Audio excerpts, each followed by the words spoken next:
Cats Love. Today I am here at the Pawsotively Scrumptious Cat Cafe headquarters, and today we're going to take a tour of what they do and everything like that.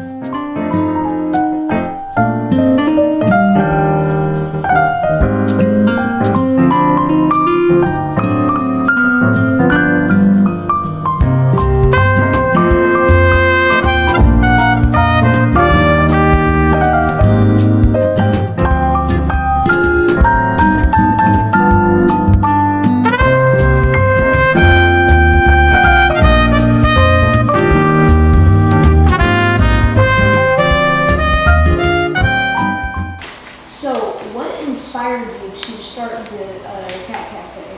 I had visited several brick and mortar cat cafes all over the United States, and actually was going to build one here and discovered how cost prohibitive it was. The build out cost was going to be over $120,000 just to build it. Wow. That didn't include any of the coffee equipment. We looked at a coffee brewer that was almost $12,000, and because we were going to, be in a building.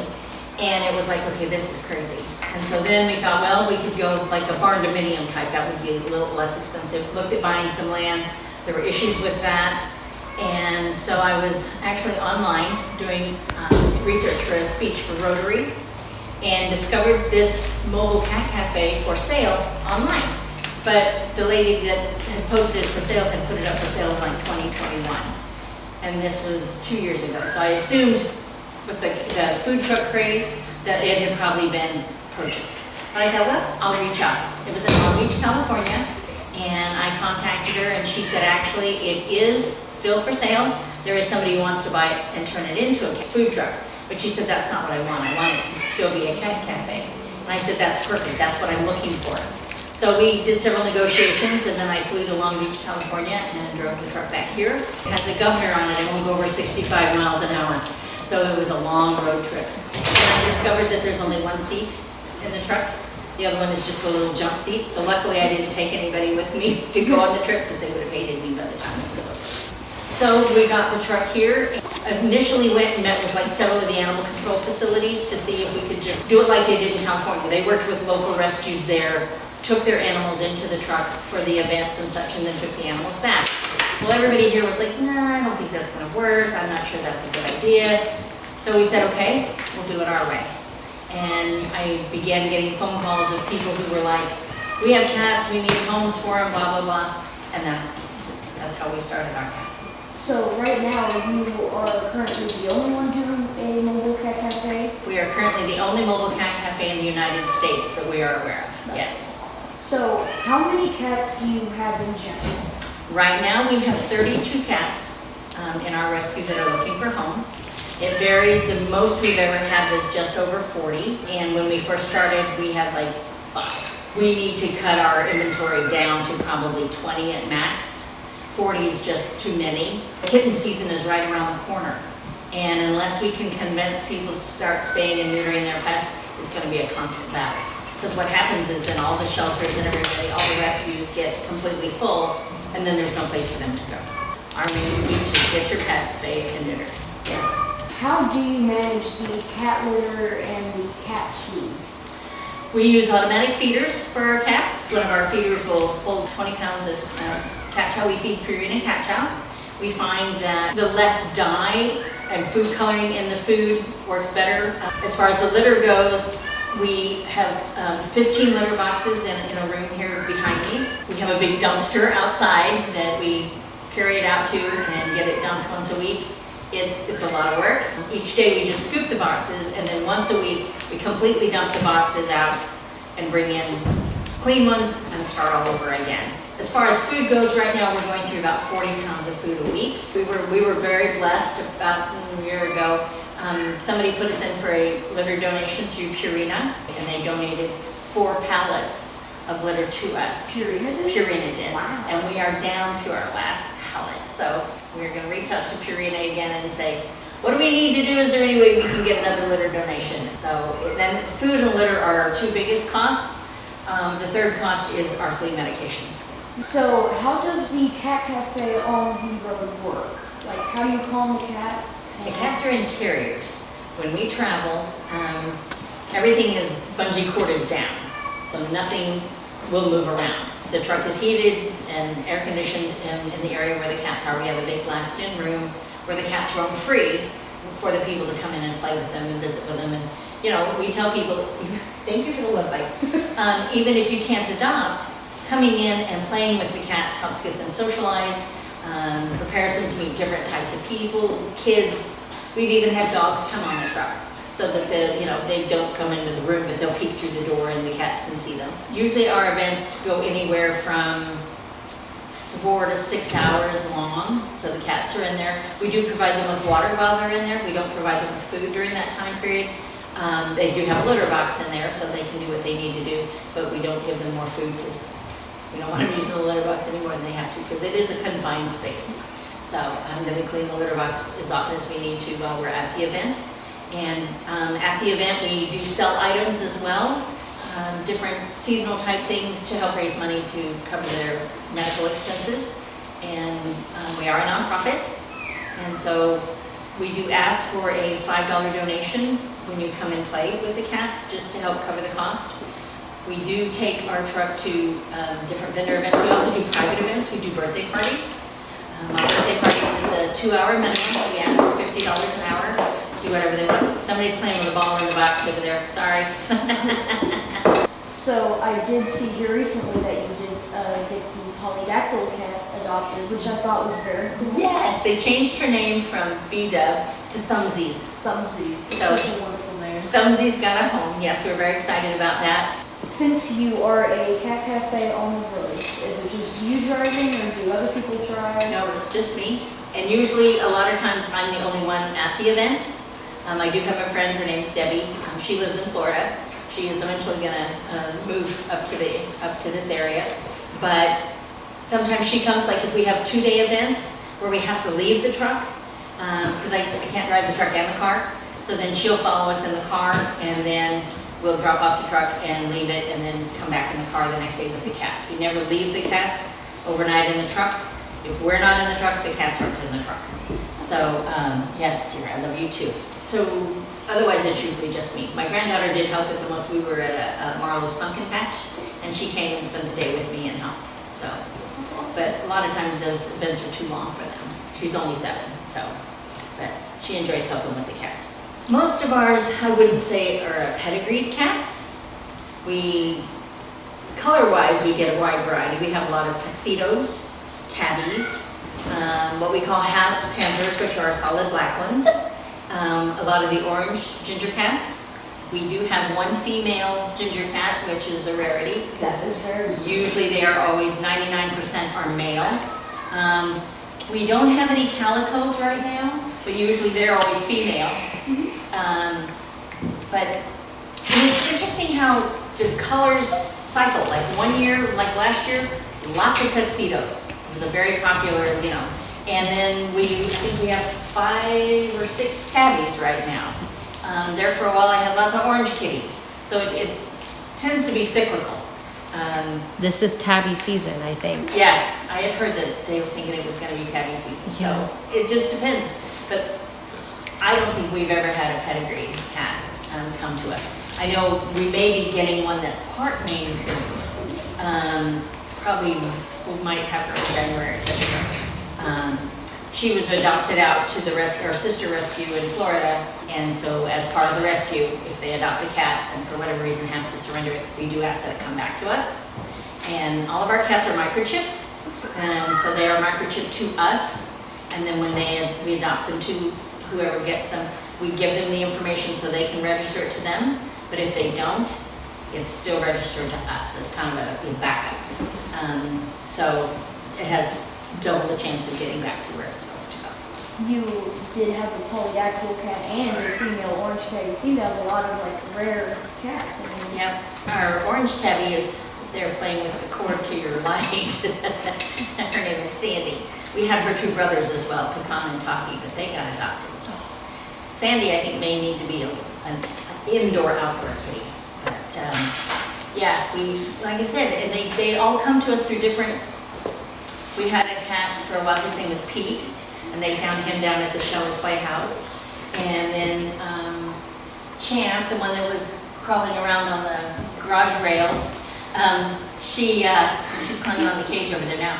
She was found, they called her Champ because they found her at the Champ sporting goods store. Oh. And we had one kitty that came, was left outside of a restaurant. And so all kinds of different, a lot of times we get them, maybe their owner has passed away and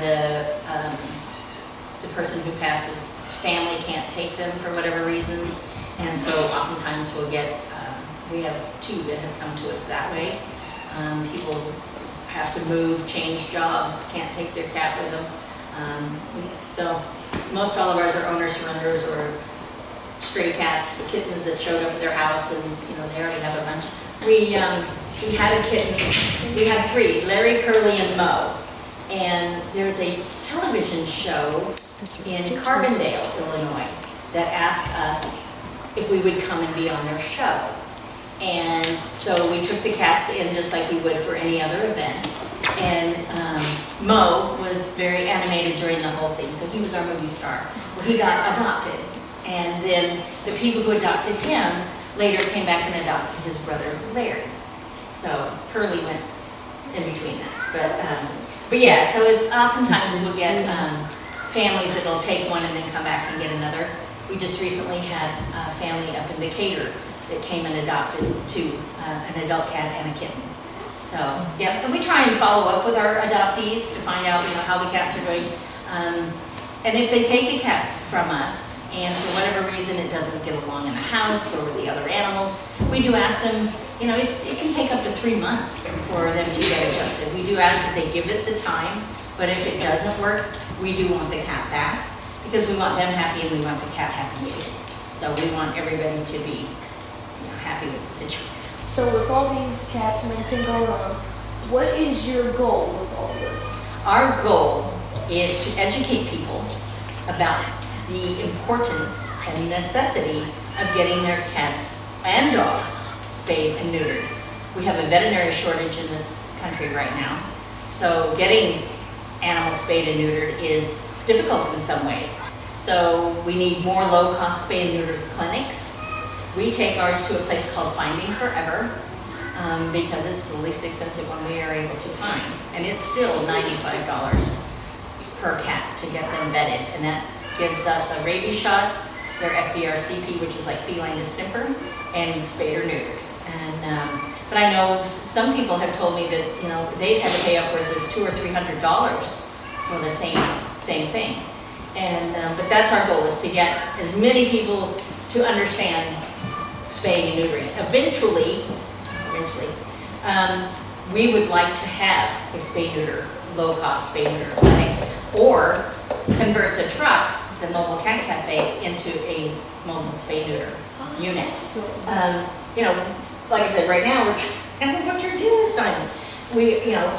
Our goal is to get all these guys adopted, and then hopefully through donations and public interest, like I said, because we are a nonprofit, we're not making any money.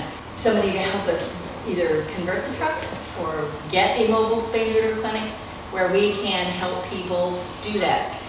In the meantime, what we've talked about it is using the cat cafe as a transport and working with local residents and saying, if you will have to pay money, but we'll do the legwork. We'll go make the appointments, and then we'll transport the cats down to get them vetted, bring them back to you, for an additional $10 over the $95 or whatever it is that costs. So, because the truck is diesel and it needs a lot of fuel to go back and forth.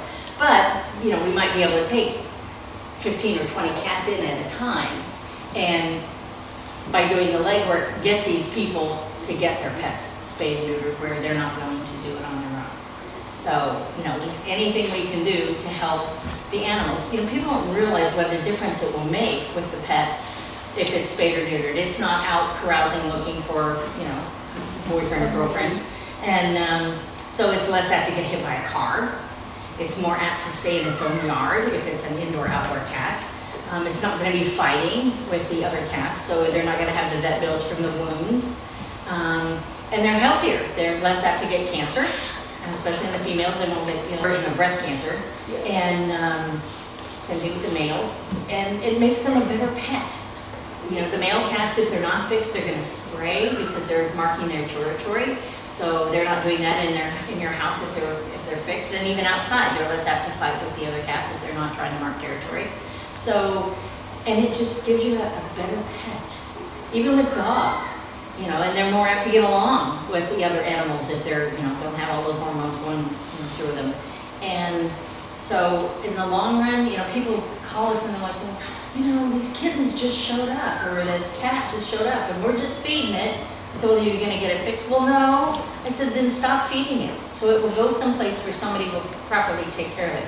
Because you're complaining about having to feed the one. Well, when that one produces kittens and you have to feed them all, your food bill's going to go up. Well, I don't have the money. Well, you're going to have the money to feed all of these when they make babies? No. They need to, you know, get them fixed or get it, you know. It's a vicious cycle. They will just make more, and the more you have, the more they'll make. One male and female, and their babies, and then their babies, and their babies over a span of like, I think it's 7 or 10 years, will produce like 11 million cats. So it's just, you know, they don't think about that. Just, you know, oh, well, it's only one cat. Well, one cat and that one, and then that has 6 babies, and then those 6 babies, it's a pyramid effect. So, you know, it just only takes one. Our goal basically, well, we would love to adopt at least one animal at every event that we do. Sometimes, sadly, everybody wants a kitten, okay? So they have a shelf life. So we try to get them adopted. We can't get them vetted. They can't get their babies till they're 4 months old. And by law, they have to have babies before we can adopt them out. And so 4 months we can get them fixed. And then our goal is to get them adopted as quickly as possible. Well, as you can see, we have several adult cats because that didn't happen. And some people don't want kittens. They want an adult cat. So our goal is to get them out as quickly as possible. Some of the adult cats we've had for probably a year and a half. You know, we've tried to make their life as best we can while we have them. But yeah, our goal, sometimes we have to do a buy one, get one. You adopt one, we'll let you have another one for free, just to get them adopted. Plus, when people adopt kittens, and not because we're trying to force cats on them, we encourage them to get 2, especially with kittens, because if they don't have somebody to play with, you become the joy. They climb up your legs, you're laying in your bed and you move your feet and it's on your toes and they attack you, and because they don't know any better. It's moving, we're gonna get it. And so we encourage people, you know, get 2. That way they have somebody else to play with, somebody they can attack and chase and, you know, get their exercise. Yes, because a lot of people are busy and they don't have the time to sit and play with them. They need a friend. And so we do encourage them, if they're going to do a kitten, to get at least 2. Well, speaking of the Cat Cafe truck, can we have a little tour of it? Sure, I'd love to show it to you. Thank you for the interview. Oh, you're welcome. Come on in. Everything right now is strapped down in preparation for actually moving. So this is what it looks like before we take it out on the road. Everything is strapped down. We would bring the cat's carriers in, and these would be moved, and all the cat, oops, sorry. You're fine. All the cat carriers are, you can see the places where we bungee cord them here and here. And I just cleaned the litter box, so the other half is being cleaned. It smells very good in here. And then we cover this bench with it's the only one I could find, and of course it's white. And so we cover it with a blanket while they're in here. And then we set up a couple of chairs, so there's plenty of, I think we can put 6 or 8 people in here. And we usually keep about 7 cats with us at a time in the truck. We do have some pictures of some of the ones that are back here that may not be with us. And we try and do some education in the truck. Here's about the female cat fertility facts. As soon as 4 months old, they can go into heat. So, and they are only pregnant for 57 to 63 days. And 4 to 6 kittens in the litter, and they can have 2 to 3 litters a year. And even though they're nursing, that doesn't suppress their heat cycle, and so they can go into heat again. And a fact that a lot of people don't know is they female cat will accept more than one male. Yep. So oftentimes litters look like it's like, how can they even be related? It's because they have different fathers. Here's that cat pyramid I talked to you about. It's 9 years. 11,606,077, and that's an unspayed female and her mate and their offspring, and that's only 2 litters a year, and they can have up to 3, and that's with only 2.8 of the kittens surviving. So I mean, just think if they all lived, what will happen. And oftentimes they'll see a cat and the point on its ear is missing. That's the international symbol for the fact that it's already been spayed or neutered. So if you see a cat like that, that means it's been fixed. Sometimes they'll do a different, they'll either notch the ear or something like that. But this is, so if you, like the TNR program where they take the cats, they trap them, they get them fixed, and then they return them to the area so they can keep down the rodents, the snakes, and things like that without populating. So the TNR program does work. We can Trap, neuter, and return a pregnant cat. That can be done as well. That's one of the things, I know it's controversial for some, but if we have a cat that comes in, we usually will go ahead and spay them, even if they're pregnant, just because there are too many cats right now. And That's good. We want to be part of the solution. We don't want to be part of the problem. And we do have a program up here where you can sponsor a kitty for a month or however long. It's a great way to help for caring for the cats until they find their home. It's $30 a month, or if you can't afford 30 and you want to do 15, we'll take whatever. But that way it helps us. We'll send you a picture of the kitty once a week and give you an update, so you can ask us what's going on. We'll let you know when they get adopted, that sort of thing. Then you can choose to adopt another kitty or sponsor another kitty, or be one and done.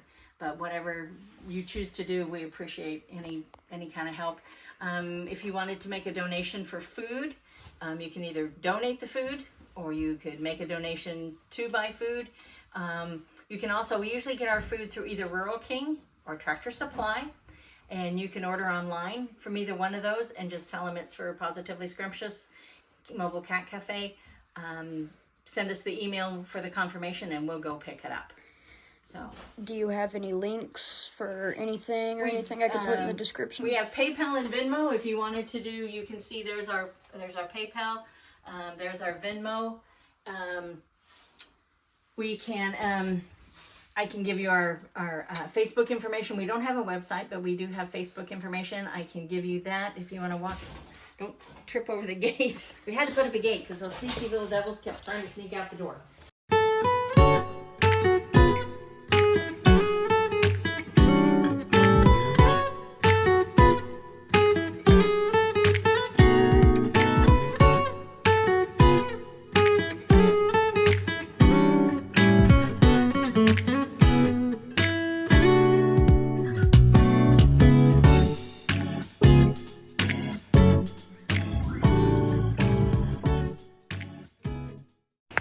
No ifs, ands, or buts about it. I really do. I like this one so much. Not only